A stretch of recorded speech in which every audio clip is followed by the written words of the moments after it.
Spring has sprung and Mother Nature has been crying for several of the San Antonio area schools, but a couple of them have been smiling through the clouds. We'll see who it is as we continue on the Coach's Corner.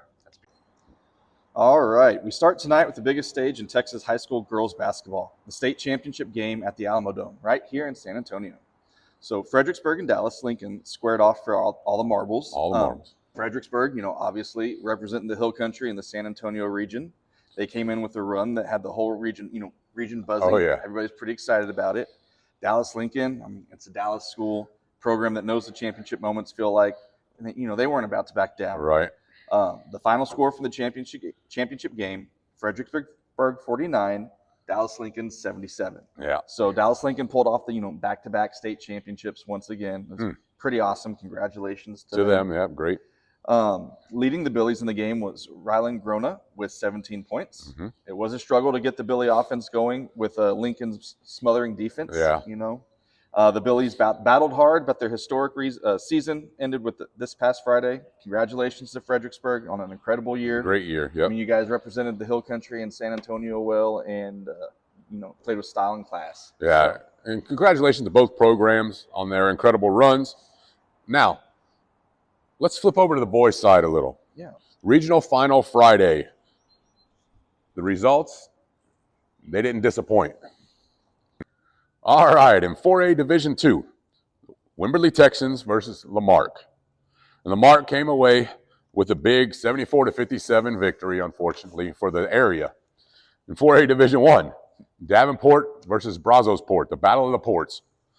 And what turned out to be a game of the night, Brazosport defeated Davenport 68-67. Oh, man, 1 point. Yeah, if you get a chance, you go back to check out UIL's replay of that instant classic. In 5A Division II, two San Antonio area schools battled again for the third time this season. District foes, Alamo Heights versus San Antonio Veterans Memorial. The Veterans Memorial Patriots pull off the trifecta, defeating Alamo Heights 3 times in a single season. That is hard to do. That is very hard to do. They took this one 59-49. Going into the fourth quarter, the matchup was tied 38-38. Then Zyden Clark and A.J. Dennis took over. The Patriots were paced by those two plus Jamichael Moore. These 3 young men contributed 48 of the 59 points for the Patriots on the night. Clark led the way with 19, followed by Dennis with 17 and Moore with 12. We'll give you more on the state semifinal matchup a little later in the show. Now, 6A Division II, the Judson Rockets took on Austin Westlake. It's a tough matchup. That's a tough one. The Rockets' great season came to an end Friday in another incredible game. Westlake took it 49-46. Judson battled throughout, but just ran out of time. All right, and now the one you've all been waiting for. Yeah. We've been teasing this one for weeks, although we didn't want to jinx it and say it outright. Right. But Steele versus Brennan, state semifinal berth on the line. So let's check it out. Let's do it. The final score, 72-53, Brennan over Steele. So senior Donovan Chris led the Bears with 20 points, and contributing to the cause were Isaiah Ward with 14, Jacob Padilla with 13, and Sean Mondragon with 12. The Brennan Bears are now heading back to the state semifinals. They've been proven themselves to be the kings of 6A San Antonio basketball. Oh, yeah. Both the girls and side, making it to the state semifinals in the same year. They've left no doubt. So we will have more on their matchups a little later in the show. Hey, real quick shout out to Jacob Padilla. I know he's following the show, so hey, Jacob, keep it up. All right, before we move on, I want to take a quick moment to tell you about something that could genuinely help your athletes and your program, the ACSN Digital Store. And today, I want to highlight 3 free resources you can grab right now. All right, for players and parents, we have a Control the Controllables 3-day challenge. It's a free download. It's a game changer for the mental side of athletics. The 3-day challenge walks athletes and their parents through a framework for handling pressure, staying focused, and letting go of the things you can't control. If your athlete struggles with nerves in the big games or gets rattled when things don't go their way, it's exactly what they need. And it's free. 0 excuses to get it. Yeah. And now for coaches. Well, better, how, and more reflection template. So it's a free download. It's a simple, powerful post-practice and post-game reflection tool. What went well, what could have been better, how do we fix it, and what more do we need It takes 5 minutes, and it will sharpen your coaching processes immediately. And then we also have the 12-team building activities pamphlet. It's also a free download. 12 ready-to-use team building activities. Each one comes with a description and guidance on when to use it during your season. Early in-season trust builders, mid-season energy boosters, playoff pressure binders. It's all in there. Print it out. Keep it in your coaching binder. Hey, head to the ACSN digital store. The link's in the description below.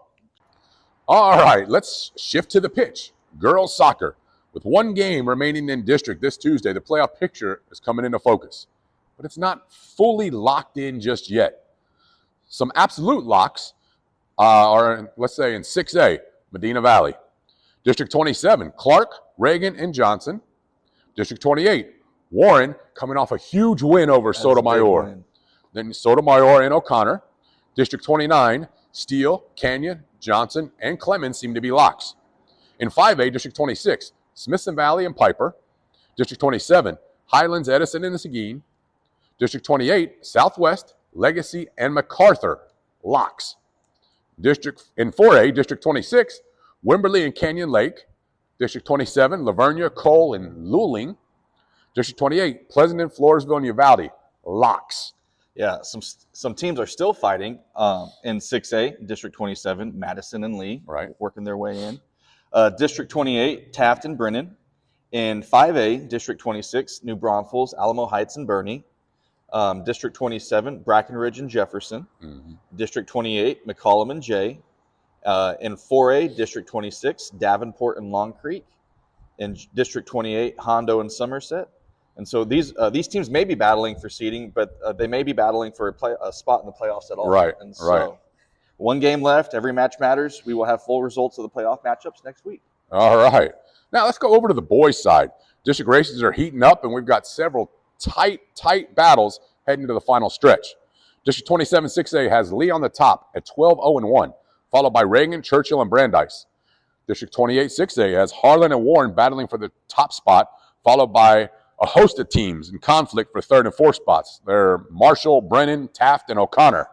A little crowded. Yeah. District 29 6A has Steele on top, then Buda Johnson, followed by Canyon and Clemens.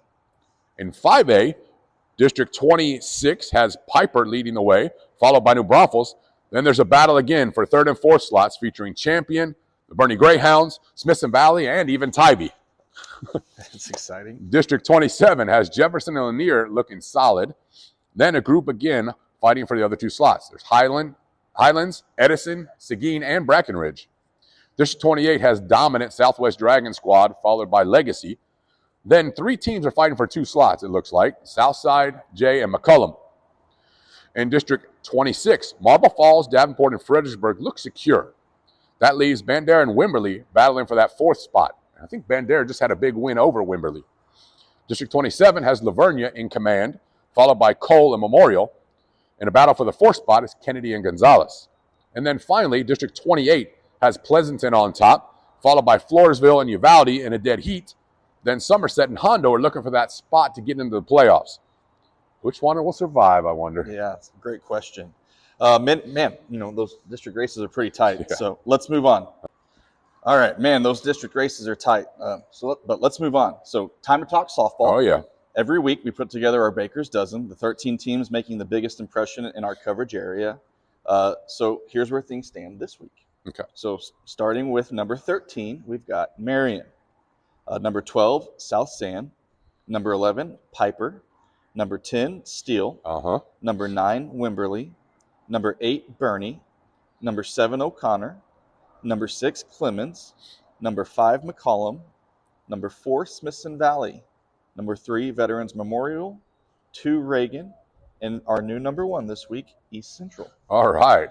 And Coach Lenz, there's a few players catching your eyes on the softball diamond this week. Who do you have? Yeah, so we tossed all 10 districts into a hat, and we just drew them to see which one we're going to cover this week. We came out with District 28 6A. So some of the young ladies to keep an eye on in the district are from Warren, Jenna Bonilla.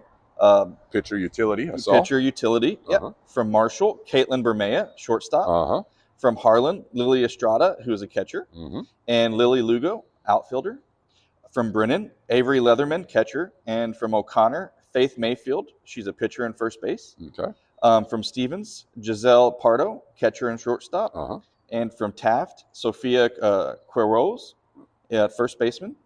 There are many other players, and to keep an eye on, we'll keep an eye on those from different districts, and we'll toss them in a hat as well, and we'll see who we come back with next week. All right, and next week we're also going to take a look at softball district starts. And now we're going to move on to baseball. The Diamond's been getting crazy busy, and the competition's getting serious. So here's our Baker's Dozen on the baseball side. All right, number 13, the Taft. Number 12, the Pleasanton Eagles. Number 11, East Central. Number 10, Marion. Number 9, Canyon Lake. Number 8, the Medina Valley Panthers. Number 7, Reagan Rattlers. Number 6, Southwest Dragons. Number 5, Buda Johnson. Number 4, Davenport. Number 3, Smithson Valley. Number 2, Sotomayor. And number 1, the Champion Chargers. Coach, who are some of the baseball players that are kind of catching they're on our radar right now? Yeah, so we did the same thing like we did with the girls. Right. We threw the 10 baseball districts into a hat and drew one of them to feature this week. We pulled District 27 5A. A good one. Yes, and so here are just a few of the players to watch from this district this year. From Champion, Cal Eiley, pitcher and outfielder, and Garland Whitehead, shortstop. From Smithson Valley, Aiden Verrett, left-handed pitcher and first baseman. And those are important, I hear. Oh, yeah. Yeah. And Cooper Gibson, pitcher and third baseman. From Piper, Aiden Shreve, pitcher, from New Braunfels. Ray Peltier, who's a pitcher and shortstop. From Bernie, Jackson Grimes, who's a pitcher and outfielder. And from Alamo Heights, Luke Spielkagen, who is a pitcher and utility. So we will once again, we'll feature a different district next week. So check back with us. All right. Now, if you're watching closely, you'll know we've switched our locations again. We're filming at ORsinger Park in San Antonio. And Coach Lenz, I know you've got a history lesson about this one, so take it away. Yeah, just a little one. So ORsinger Park, it's a 15-acre Bexar County park in northwest San Antonio. It was donated by philanthropist Genevieve and Ward ORsinger in 1980. It was formerly part of their private estate. It's it's very scenic. It's tree canopied space with established to provide a public natural area for community and public enjoyment. And let's see. As noted in a tribute to Ward ORsinger to allow children to enjoy the land as it was in its former days. So it's best known for its large, often shaded playground and walking trails. This nice pavilion we're sitting in, which is protecting us from, all the rain, San Antonio's tears. And it can hold up to 200 people, and it also has a sandbox. Who would have thought that this segment of our show will become one of my favorites? Yeah. I mean, the history lessons, there's so many layers to San Antonio that we could go through. All right, before we get out of here tonight, we want to wish the absolute best of luck to every team that punched their ticket tonight. The boys state semifinals in boys basketball. The Alamodome in San Antonio is waiting, and the bright lights are on. So, all right, in 6A Division I, the Brennan Bears will face off with Atascocita. Hey, I saw that they play this Tuesday in Manor High School. Excellent. And in 5A Division II, the Veterans Memorial Patriots will battle Beaumont United. Again Tuesday, but I'm not sure where. Well, represent San Antonio, represent your programs. We will be watching, and the whole city's behind you. Oh, yeah. Now, if this show was valuable to you, and I really think it was, do me a favor. Hit that like button right now. Subscribe to the channel so you don't miss out on anything, and share the episode with somebody, whether it be your teammate, your parents if you're an athlete, some other coaches you may know that haven't seen it or haven't put it out at all. Help us out a little bit. Help us expand the show. We're trying to get bigger and bigger for y'all so more people across San Antonio can see this thing. I'm Coach Bob Herb. And I'm Coach Patrick Lenz. And this has been the Coach's Corner. Remember, real coaches, real sports, real San Antonio. We'll see you next week. And as always, you stay classy, San Antonio.